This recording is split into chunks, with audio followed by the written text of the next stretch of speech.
Today, on the MT and Me, we're going to talk about codes. Not the nuclear missile launch codes.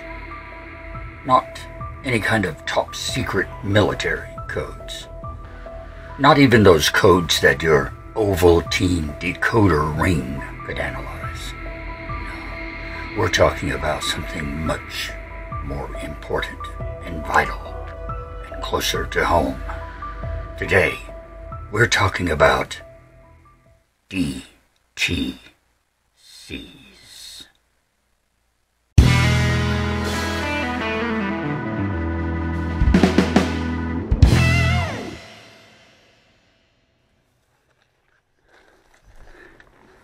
Hi everyone, and welcome back to the MT and Me. So, DTC codes. Diagnostic Trouble Codes. Those wonderful little number series. I think there's usually like a letter and 4 numbers that tell you what's wrong with your 1996 or newer vehicle. At least that's the way it's supposed to work. All of you who've been watching are aware of the problems I've been having with my 2006 Chevy Equinox. It has several issues, the most pressing of which right now is the fact that it randomly stalls while I'm driving. I have to pull over and wait 30 or 40 seconds, sometimes a minute or two, to restart it and then drive on. And then it may drive 10 miles, it may drive 10 feet, or it may drive 10 days, but it will stall again eventually. So what's causing this? I don't know. I have not checked trouble codes lately on the Equinox, and it's just been lately that this problem has gotten very, very bad. I mean, it stalls out several times a day, as in between 5 and 10 times, sometimes just driving home from work. Yeah, that's not acceptable. Anyway, I have not checked trouble codes on it since this problem has gotten bad. I think I said that. Well, we said it again. I did check for codes when I bought the car, and maybe once again since then, and nothing has ever showed up. There's never been any trouble codes stored on it. But now, I have purchased my own little trouble code reader. Now, this one is certainly nothing fancy. It's just a little small, inexpensive model, but it will pull any codes that are stored in the ECM, the engine control module, here on the Equinox. And hopefully it can point me in a direction about where the problem might be that's causing this stalling. That is, of course, assume I find any codes. Now, this has a very small LCD screen on it. You're not going to be able to see it on camera. I'll hold it up occasionally, but basically I'm just going to have to tell you what I see on the screen, and you'll have to trust me. So anyway, it's time to see if we can pull some codes. Let's plug this little puppy in, see what we can find.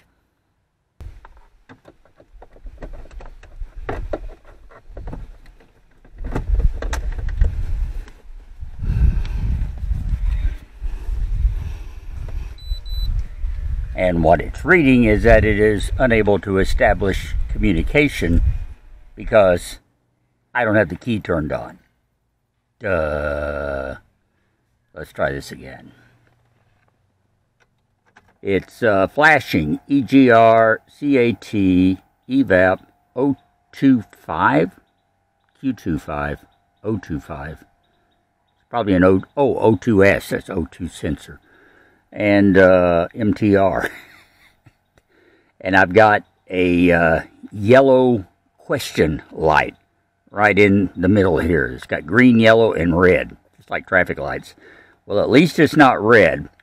So what exactly do I do next here? Emission-related DTCs. Okay, live data.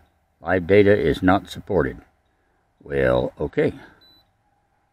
I didn't want it anyway.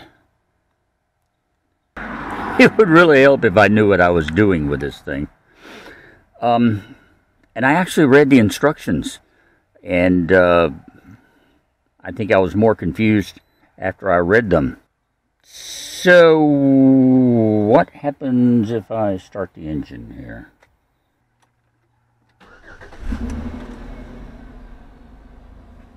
Alright. Do I get live data now with the motor running?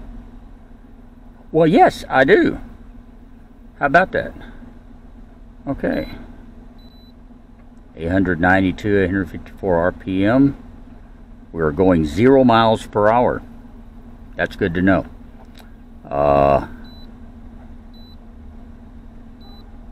Tell me all kinds of stuff that I don't understand. Okay, well, now, are we getting any? Okay, and once again, I'm getting those flashing codes that I mentioned earlier, but I'm getting no DTCs. So, but it is flashing me that there's something that needs to be checked. I don't know. I would... Oh, my engine just stalled. Okay. Let's see now if I have any kind of code. No DTCs. But my car did just stall. Just sitting here. This is the same thing it does when I'm driving sometimes. So hey, if I cut that off, and I turn my key back, I'm not getting any fuel pump priming right there. Not hearing anything. So I cut it off again. I turn it back. I still don't have a fuel pump priming. I'm really starting to wonder if I'm not having ECM problems on this. I don't know. Why don't we stop where we are with the nifty little code monitor, since it's not giving me any codes, and go look under the hood at the ECM and just do a little basic checking around, poking around on it, see if we see anything.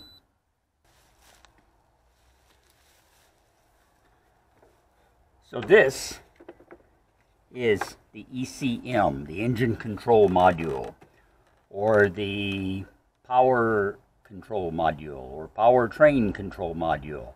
It has a myriad of different names, but they're all the same thing. It's attached to a cover that actually sits on top of the battery. You know, you'd have thought they'd have put this thing in a more protected area, like under the dashboard or something. But no, it's right out here under the engine. Doesn't even have a cover over the top of it or anything. So yeah, there's that. It's got 3 big connections on it here, and a whole bundle of wires. I see no physical damage to this unit. I'm going to snap it back down in there for the time being, because I really want to get to the battery and check the voltage on it and just be sure it's up to snuff.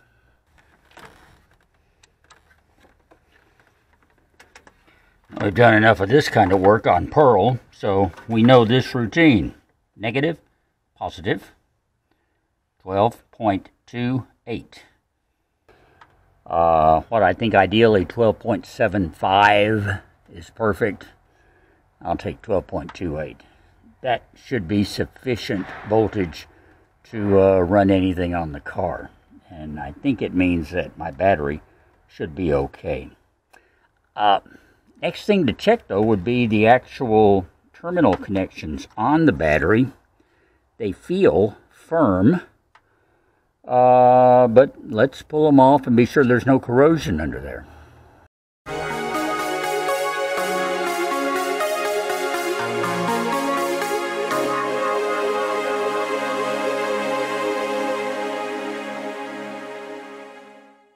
Okay, that's about all I know to do for the battery and the connections, so let's put all this back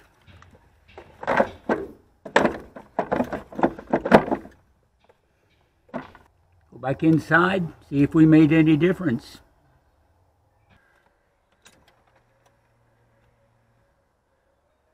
Heard my fuel pump prime. Let's see if it starts. It does not.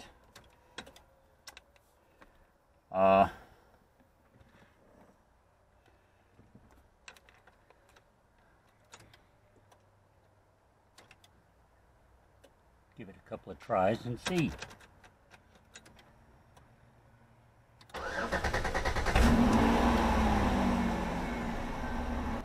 Well, it started and it's running. How long it'll keep running? I don't know.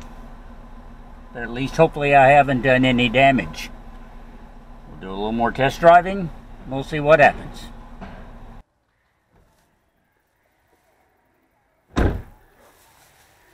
By the way, I hope you noticed I'm proudly wearing my I voted early sticker, because I did. I voted early today. This was the first opportunity to vote early here in my state, so I took advantage of it. Went to the polls and got that all taken care of here a couple of weeks before the actual general election comes up on November the 5th. I voted. You need to vote too. I don't care if you vote early, if you vote absentee, or if you wait and go to the polls that day and vote. The important thing is that you vote. It's not my place to tell you how to vote. I would never presume to do that. But I can tell you to vote. It's your right and it's your duty as an American. So you get that taken care of before the general election comes up, all right? Be a proud early voter like me.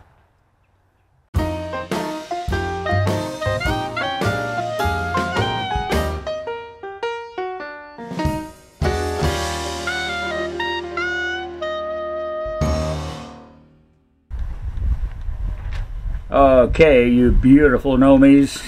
It's a few days later. I'm sitting here in Pearl enjoying a nice cool afternoon breeze. Well, I don't know if it's cool. The breeze is cool. It's actually in the low to mid 80s today, so kind of warm for October, even in Arkansas. But that's all beside the point. I got a little information here I want to share with you before we do anything else. I finally got some codes on the Equinox. What I did was I caught it on a stall, and before I did anything at all, I didn't even turn the key off, I plugged in the code reader, and it gave me 3 DTM codes. A P0601, a P0606, and a U something. Hang on. A U0107. Alright. Now the OBD2 code P0601 is described as an internal control module memory checksum error. It tells you it is a serious code, that your onboard computer has run a checksum, which it does from time to time during its daily operation, and things did not check out kosher. A checksum is when a computer or a circuit checks its readings against what they should be according to its memory or its programming. And when they don't match, you get what's called a checksum error, and it means there's a problem. So the common procedure there is a replacement of the PCM. Now, that's just one of the 3 codes. The other one, the P0606 diagnostic, is another code relating to the ECM. I'm saying ECM, PCM, they're all the same thing. It's the onboard computer module. This code is a generic code indicating an internal computer failure or processor fault. It suggests the engine control module has detected a processor fault. It essentially, this is the vehicle's brain controlling a multitude of complex functions. The most common cause of the code is a defective engine control module, and these units are the computer of the vehicle. Therefore, replacing them would be the solution. So that's 2 codes that are kind of pointing me to replacing my computer. Now that third code, the U0107, means lost communication with the throttle actuator module. So that could be the source of my stalling problem. I say could be. Now this error is a secondary error to the other two, which means that they could very well be causing it. If there's a computer failure, then this module will not be able to communicate. Okay. So, I've told you all that to tell you that I ordered another ECM for the Equinox. I found one that they would pre-program with my VIN number and send to me at a very good price. It is a used unit, but you know what? That's a used car, so I have no problem with that. It'll be here, should be here next week. We'll put it in and we'll go from there. In the meantime, I guess I'll just limp along and keep restarting my car as it stalls out. Now, if you'll indulge me for just a couple of more minutes, I would like to tell you where we stand on Pearl's alternator. Okay, very briefly, here's the problem again. This wire, this brush, goes right in there for the alternator, okay? Well, we had this screw fastened down with a couple of washers that actually grounded this connection to the case. And as a result, this wire just burned up completely. Got way too hot. So, solution. We're going to pull this off of there because it does come off. Take this wire. We might have enough wire there good to clip it without having to get it out of the harness. If not, we'll have to untape it and pull a little out. But anyway, we're going to take this wire, cut out the bad part, and splice it into another wire that goes into this connector, which is not the same as that, but you know what? It fits. So we'll be good to go. I don't know about you, but I'm learning so much on this Pearl restoration project. I'm learning almost all of it by trial and error, with a whole lot of errors. But so far, I haven't blown anything up. I haven't permanently damaged anything, including myself. And let's hope it all stays that way. Thanks for being with us this week. Next time around, maybe we can replace that ECM on the Equinox and get this alternator working too. It'll be a good time. Make sure you join us. If you haven't subscribed to my channel, people are doing it in droves. I suddenly have had an explosion and my subscriber count is up to, I think the last time I looked, 274. I am floored, Nomies. Keep them coming. Wow. Just wow is all I can say. And thank you. Wow and thank you. Those are the two, that's the two words. It's like Sesame Street. Today's words are wow and thank you. So that's the way it is here on the MT and Me. Subscribe if you haven't. Give me a thumbs up on this video. Go back, check through the inventory. Over 200 now to look at. Plenty of binge entertainment there for you. We'll be back next time around. Till then, I'm Russ. We will talk later.